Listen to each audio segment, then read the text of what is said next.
Bharatiya Janata party Vadodara મહાનગર દ્વારા પૂર્વ નાયબ મુખ્યમંત્રી શ્રી નીતિનભાઈ પટેલજીની વિશેષ ઉપસ્થિતિમાં વિભાજન વિભીષિકા સ્મૃતિ દિવસ નિમિત્તે રેસકોર્સ રોડ પર આવેલા વાસવિક હોલ ખાતે કાર્યક્રમનું આયોજન કરવામાં આવ્યું હતું। આ કાર્યક્રમમાં રાજ્યના મુખ્ય દંડક શ્રી બાલકૃષ્ણ શુક્લ, શહેર અધ્યક્ષ શ્રી ડો વિજયભાઈ શાહ, ધારાસભ્યશ્રીઓ શ્રીમતી મનીષાબેન વકીલ, કેયુરભાઈ રાકડિયા, ચૈતન્યભાઈ દેસાઈ, શહેર મહામંત્રીશ્રીઓ જશવંતસિંહ સોલંકી, રાકેશભાઈ સેવક તથા સત્યેનભાઈ કુલાબકર તેમજ પ્રદેશ શહેરના હોદ્દેદારો તેમજ કાઉન્સિલરો તથા પદાધિકારીશ્રીઓ ઉપસ્થિત રહ્યા હતા। આજે અખંડ ભારતનો દિવસ છે અને સાથે સાથે ભારત જ્યારે સ્વતંત્ર બન્યું ની આગલી રાત્રે સમગ્ર ભારતના પાકિસ્તાનમાં રહેતા ભારતીયો જે લોકોએ ભારતમાં આવવાનું નક્કી કર્યું એમના પર થયેલા અત્યાચાર અને દમન એને કારણે આપણે વિભાજનની વિભીષિકાના દિવસ તરીકે આ દિવસની જ્યારે ઉજવણી કરીએ છીએ। છેલ્લા 30-32 વર્ષથી સમગ્ર વડોદરા શહેરમાં યુવા મોરચાના માધ્યમથી આ દિવસે મશાલ સરઘસનું આયોજન થતું આવ્યું છે, ત્યારે એને વિશિષ્ટ રીતે ઉજવવાની વડોદરા શહેરની પ્રણાલિકાના ભાગરૂપે આજે આ મુખ્ય કાર્યક્રમમાં પ્રદેશ ભારતીય જનતા પાર્ટી તરફથી ગુજરાતના સૌથી સિનિયર કાર્યકર્તાઓમાંના એક, સૌથી વધારે જેનો એડમિનિસ્ટ્રેશનનો અનુભવ છે, વર્ષો સુધી જેમણે ગુજરાત સરકારમાં નાણામંત્રી તરીકે, આરોગ્ય મંત્રી તરીકે એવા અલગ અલગ વિભાગોમાં પોતાની કાબેલિયતને કારણે એક અલગ સ્થાન મેળવ્યું છે। મહેસાણા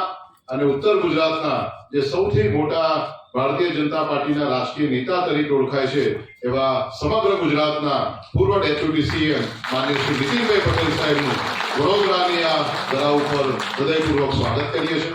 આજના કાર્યક્રમમાં આપણી વચ્ચે ઉપસ્થિત માન્ય શ્રી મુખ્ય દંડક બાળુભાઈ શુક્લ, માન્ય શ્રીમતી મનીષાબેન વકીલ, માન્ય શ્રી કેયુરભાઈ રોકડિયા, માન્ય શ્રી એનવી પટેલ કાકા, મારા સાથી ત્રણ મહામંત્રીશ્રીઓ જશવંતસિંહ, રાકેશભાઈ, સત્યનભાઈ, મંચની સામે બેઠેલા વડોદરા શહેરના સૌ સિનિયર કાર્યકર્તાઓ, વડોદરા મહાનગરપાલિકાના માન્ય ડેપ્યુટી મેયર શ્રી ચિરાગભાઈ અને મહાનગરપાલિકાની સમગ્ર ટીમ, વડોદરા શહેરના સૌ ચૂંટાયેલા પ્રતિનિધિઓ, સંગઠનના સૌ કાર્યકર્તાઓ અને આજે 14મી ઓગસ્ટના દિવસે જ્યારે દુઃખ અને દર્દ સાથે આજે આ દિવસ એ આપણા સૌના સ્મરણમાં છે, ત્યારે આજે આ વિષયની ભૂમિકા મૂકવા માટે પ્રદેશથી જ્યારે માન્ય શ્રી નીતિનભાઈ પટેલ પધાર્યા છે, ત્યારે આપ સૌ વતી સાહેબનું સ્વાગત પણ કરું છું અને સાહેબને વિનંતી પણ કરું છું કે આ કાર્યકર્તાઓને જે બનેલી ઘટનાઓ છે, જે ઘટનાઓ એમના સ્મરણ પટ પર છે, એ ઘટનાઓની માહિતી આપી અને આ કાર્યકર્તાઓને આજના દિવસની વિશેષ રીતે ભૂમિકા સમજાવી અને આવનારું પેઢી પણ આ દિવસને યાદ રાખે તે પ્રકારનું આપનું ઉદ્બોધન મળે તો માન્ય શ્રી નીતિનભાઈ પટેલનું ફરી એક વખત હૃદયપૂર્વક સ્વાગત છે। અનેરું નામ છે અને જે શહેર ભૂતકાળમાં આપણા વડાપ્રધાન માન્ય નરેન્દ્રભાઈને સંસદ સભ્ય તરીકે અહીંયાથી મોકલી અને ભારતના વડાપ્રધાન પદે પહોંચાડવામાં જે શહેરે, જે નાગરિકોએ, જે કાર્યકરોએ, મતદારોએ ખૂબ ઐતિહાસિક કામ કર્યું છે, એવા વડોદરા શહેરની અંદર મહાનગરપાલિકામાં શહેર ભાજપ દ્વારા આયોજિત આજના કાર્યક્રમમાં ઉપસ્થિત શહેર ભાજપના પ્રમુખ, વર્ષોથી મારા સાથી કહું, મિત્ર કહું કે વડોદરા અંગે સતત જાગૃત, જ્યારે હું પ્રભારી મંત્રી હતો ત્યારે પણ નાનામાં નાની બાબતની કાળજી રાખવાની, નવી મેડિકલ કોલેજ બનાવવાની હોય, નવા પુલો કે બીજા સ્ટ્રક્ચર કરવાના હોય, કોર્પોરેશનના અનેક પ્રોજેક્ટો આગળ વધારવાના હોય, ગરીબોના આવાસથી માંડીને નર્મદાનું પીવાનું પાણી શહેરને વધારે મેળવવાનું હોય, બધા કામમાં જેમણે ભારતીય જનતા પક્ષને અદના કાર્યકર તરીકે, પ્રમુખ તરીકે સહયોગ કરે છે એવા ડોક્ટર વિજયભાઈ આજે આપણી વચ્ચે ઉપસ્થિત, મારા વર્ષો જૂના મિત્ર, જ્યારે તેઓ અહીંયા કોર્પોરેટર હતા, મેયર હતા, એ સમયથી અમારી બંનેની મિત્રતા અને ત્યાર પછી તો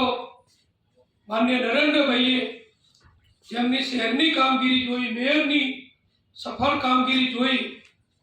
અને વડોદરાના સંસદ સભ્ય તરીકે પણ જેમને જવાબદારી આપી અને અત્યારે આપણા સૌ વતી આખા ગુજરાતના ભાજપના તમામ ધારાસભ્યોના દંડક તરીકે વિધાનસભાનું કુશળતાપૂર્વક સંચાલન કરી રહેલા માન્ય શ્રી ભાનુભાઈ શુક્લ, અમારા જૂના સાથી ધારાસભ્ય કે જેમના વિસ્તારમાં હું અનેક વખત ગયેલો છું, અનેક પ્રજાકીય વિકાસના કામો એમના માધ્યમથી થયેલા પણ છે, એવા માનનીય મનીષાબેન વકીલ,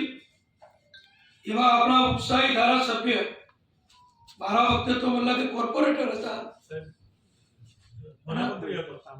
મહામંત્રી હતા, અને આપણા